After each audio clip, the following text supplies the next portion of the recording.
एक समय की बात है। एक गांव में 4 भाई रहते थे। चारों भाई बहुत होशियार थे। उनकी उम्र 15 से 20 वर्ष के बीच थी। एक बार चारों अपने मामा के घर दूसरे गांव जा रहे थे। रास्ते में उन्हें ऊंट के पैरों के निशान दिखाई दिए। थोड़ा आगे चलने पर उन्हें एक व्यक्ति अपनी तरफ आता दिखा। जब व्यक्ति उनके पास आया तो उसने चारों भाइयों से पूछा, मेरा ऊंट कहीं खो गया है? क्या तुम्हें आसपास ऊंट कहीं दिखलाई दिया है? तो चारों भाइयों में सबसे बड़े भाई ने पूछा, क्या ऊंट का एक पैर टूटा है? तभी दूसरा भाई बोला, क्या ऊंट की पूंछ कटी हुई है? फिर तीसरा भाई बोला, क्या ऊंट एक आंख से काना है? फिर चौथा भाई बोला, और उसके ऊपर गेहूं रखे हुए हैं। बच्चों की बात सुनकर ऊंट के मालिक को लगा कि अवश्य ही इन बच्चों ने उसके ऊंट को देखा है।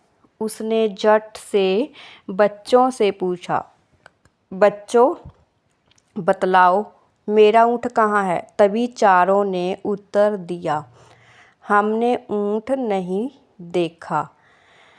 बच्चों की बात सुनकर ऊंट का मालिक बोला, अगर तुमने ऊंट नहीं देखा है तो तुम्हें कैसे मालूम कि ऊंट लंगड़ा, काना, पूंछ कटी हुई है और उसके ऊपर अनाज रखा हुआ है?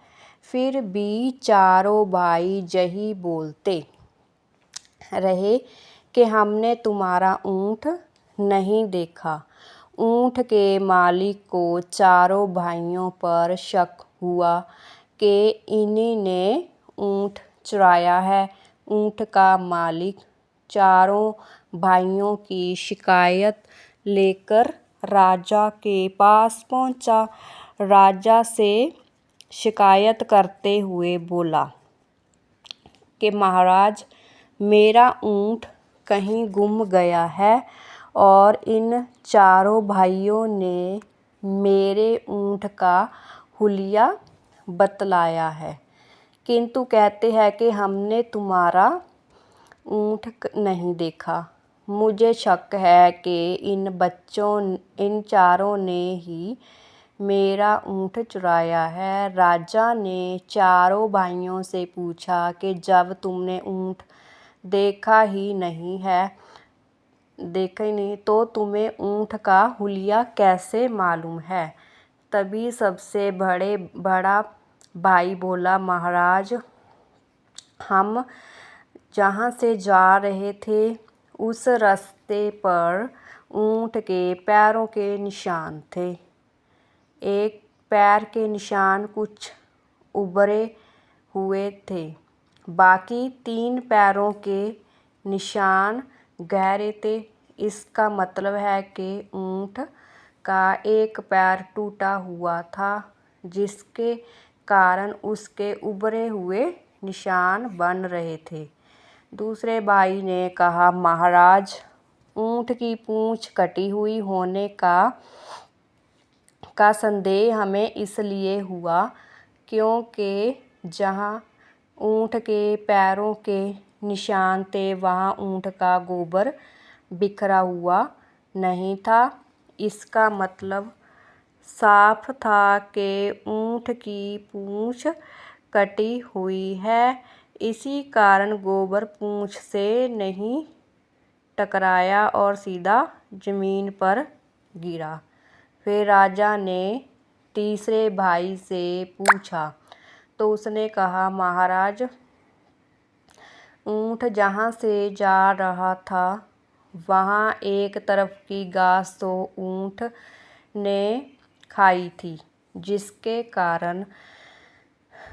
कारण वहाँ घास नहीं थी और जिस तरफ ऊँट की आँख खराब थी वहाँ उसे दिखाई नहीं दे रहा होगा, इसलिए उस तरफ ऊँट ने घास नहीं खाई थी और वहाँ की घास हरी थी, इसलिए हमने अंदाज़ा लगाया कि ऊँट काना है।